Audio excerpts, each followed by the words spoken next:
Hi, this is Phil Shapiro. I wanted to tell you today about a very interesting book that I read called ChatGPT for Dummies. It's a small-sized book, but I found it had a lot of very useful information for me. It's 160 pages. I work at a public library and I get paid to be well-informed. People come to the library and they depend on me to be able to explain things. So ChatGPT is a pretty new tool on the web. It's about a year old here. I'm making this in October 2023, so this tool's maybe about a year old. I've been exploring it, but I've been very narrow in my exploration. I use it for storytelling. And if you're curious about my storytelling, there's a link in the description of the video. You can go see some of my storytelling that I do with ChatGPT. But ChatGPT can be used for lots of different purposes, and I'm very curious. I want to know what ChatGPT is as a tool, and I want to know some hints and tips how to make the best use of it. And after I read this book, I ended up knowing more about ChatGPT, and I also learned some tips. So I got a lot of value from this book. Let me tell you quickly about the author of the book, Pam Baker. It says something here at the end of the book. Pam Baker is a veteran analyst, freelance journalist, and author. Her previous book, Decision Intelligence for Dummies, was also about AI. She writes for a bunch of places. Ars Technica, I love Ars Technica. CNN, she writes for the New York Times, PC Magazine, and she writes for a bunch of other places. She also speaks often at conferences. So this is quite an accomplished journalist. And I collected some quotes from this book just to show you why I found the book helpful, and maybe it will help you decide if the book is going to be helpful for you. I should mention I'm making this book review in video form because it reaches more people than if I could write out a book review, but the video reaches more people. It has the potential of reaching more people, and the people who see this book review, maybe they'll access this actual book as an audiobook. So it just is more inclusive. It takes more effort, but that's what happens in life. Things that are valuable, you have to do extra effort. Sometimes the effort is worth it. So here's the first quote I grabbed from the book. When you finish chatting on a particular topic or task, it's wise to start a new chat. So I wish I knew this tip a couple months ago, because I was using ChatGPT, and they have a little prompt at the bottom of the screen, and I asked ChatGPT to do some storytelling with me, and then I had a new story, and I didn't do new chat. So I got a little confused, and ChatGPT got a little confused, and then I realized the mistake I had made. But if I had had this book a few months ago, I would not have made that mistake. So that's a neat little tip that you can learn from the book. Here's another quote. Remember that any task or thinking exercise within reason and the law is fair game and within ChatGPT's general scope. It says, ask it to finish a thought, an exercise, or mathematical equation that has you stumped. The only limit to what you can ask is your own imagination and whatever few safety rules the AI trainer installed. So that is an interesting little hint that maybe we need more guardrails on this AI stuff. AI has a lot of promise and uses. It also has perils.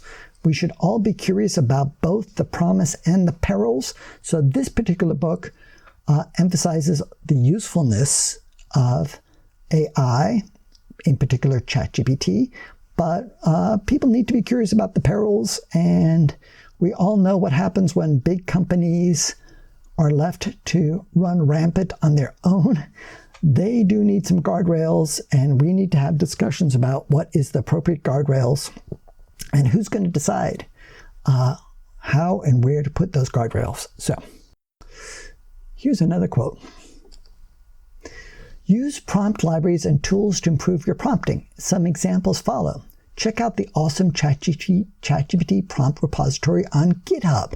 So GitHub is the popular open source website. It's currently owned by Microsoft. Previously was not owned by Microsoft, but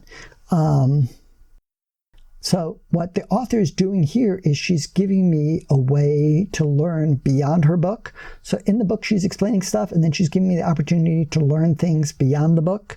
So I find that really helpful. I love it when book authors give me a pointer to something where I can go beyond their own explanations to learn something new. Because the world is complicated, and you can't fit all knowledge into one book, so you have to have pointers to where there's other useful knowledge. Integrating with everything, everywhere, all at once. OpenAI began rolling out ChatGPT plugins in late March 2023. So I don't know anything about ChatGPT plugins, and so I really appreciate learning something about them here in this book. Kayak, down there, that's the travel reservation website. So I'm curious to know a little bit more how I can use ChatGPT and Kayak. Wolfram Alpha, I love Wolfram. That website is very interesting and useful, and it's going to be compoundedly useful if ChatGPT works with it. Zapier, I've heard of Zapier, I haven't explored it. I hope somebody writes a book about Zapier. It might be worth a whole book.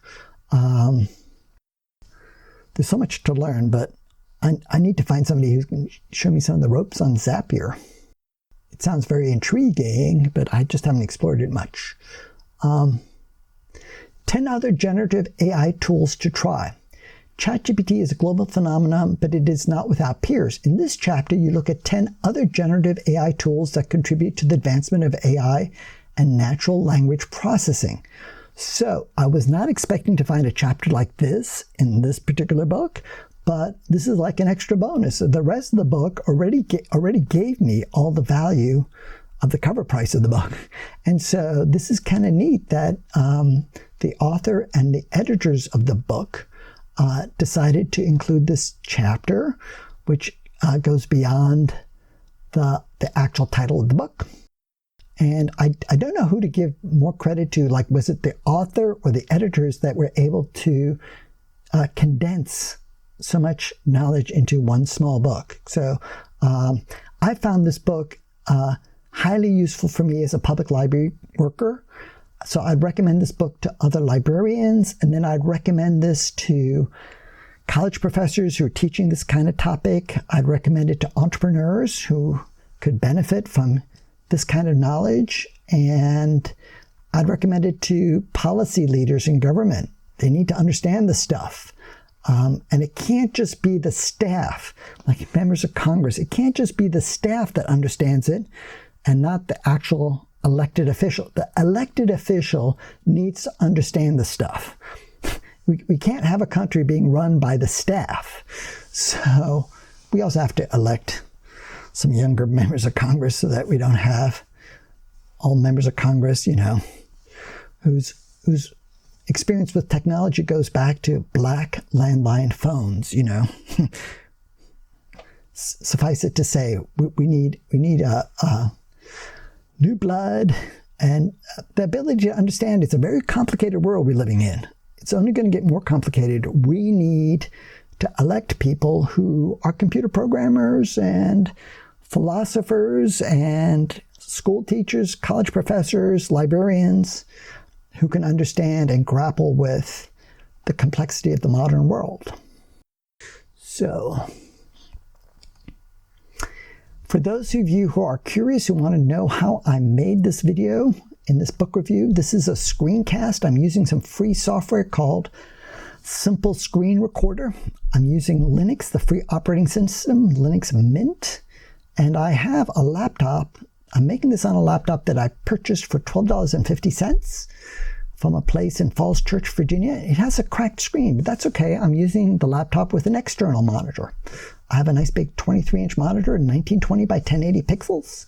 And so I'm recording the whole screencast on the external monitor. I have a Logitech webcam at the top, USB Logitech webcam. And then the audio is being recorded on this. I like to use high quality audio. I have a Olympus digital audio recorder. And I plug this into the USB port on my Mac laptop, and I do my video editing on my Mac. I do the actual creation of the screencast on my Linux laptop, and then I edit on the Mac. I could edit on video if I used a Philips audio, digital audio recorder. Philips works with Linux, but the Olympus works with Windows or Mac. I happen to have this Olympus. I love it. I've used it for like 10 years. It records CD quality audio. So as if you had almost like a sound recording studio. And I bought this used on eBay for about $80. The model of this recording, in case you're curious, is WS802, Olympus Digital Audio Recorder. And let's see some more. Oh, I made the whole presentation in LibreOffice, the LibreOffice presentation program, which I love. And then I exported it as a PDF. Right now it's playing as a PDF, and I'm progressing through the PDF using the left and right buttons up here on the top. Anybody could make this. You could make your own little, like, TED Talk, maybe, using this kind of tools, which is, you could even use a donated Core 2 Duo laptop. You can do everything I'm doing with a laptop from 2008, which is 15 years old. That's kind of neat. So knowledge is power. At the public library, we like to give away knowledge, which means we like to give away power. If you like knowledge, go visit your public library. Get to know some of your librarians. How I made this video book review, I use Linux Mint. I love Linux Mint. It's based upon Ubuntu Linux. I use Simple Screen Recorder. For the webcam, I'm using a free program called GUVC View. I have an external monitor and my Logitech webcam. Love Logitech webcams.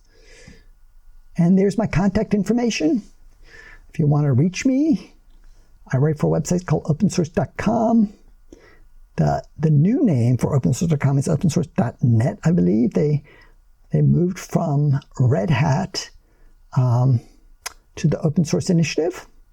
So, and then you can see my other book reviews over there at sites.google.com/site Phil Shapiro book reviews. So I have more than 50 book reviews that I've done in video form, and you can go see them. You might find a book that you want to read, or maybe a book you want to recommend to a friend, or a book that you want to buy, or a book that you want to recommend to your public library to buy. I hope you do recommend books for your public library to buy. Public libraries, that's how they buy their books. People recommend that they purchase books. At the public library where I work, we buy at least 2/3 of the books that are suggested to us to purchase. And typically we only buy books from the last 4 years or so, 4 or 5 years. We don't buy books from long ago. But go visit and talk to your librarians, please. You'll benefit and they will benefit. And you should be visiting more than one public library, unless you live in a very rural location where there's only one library available. But if you're living in a more metropolitan area, please visit more than one library. If you look in my wallet, you'll find 7 library cards. So I'm a little bit nuts in terms of how many libraries I use, and I work at a library. Every once in a while, you'll find me when I'm not at a library, but that's not very often. Over and out. This is Phil Shapiro. Until next time.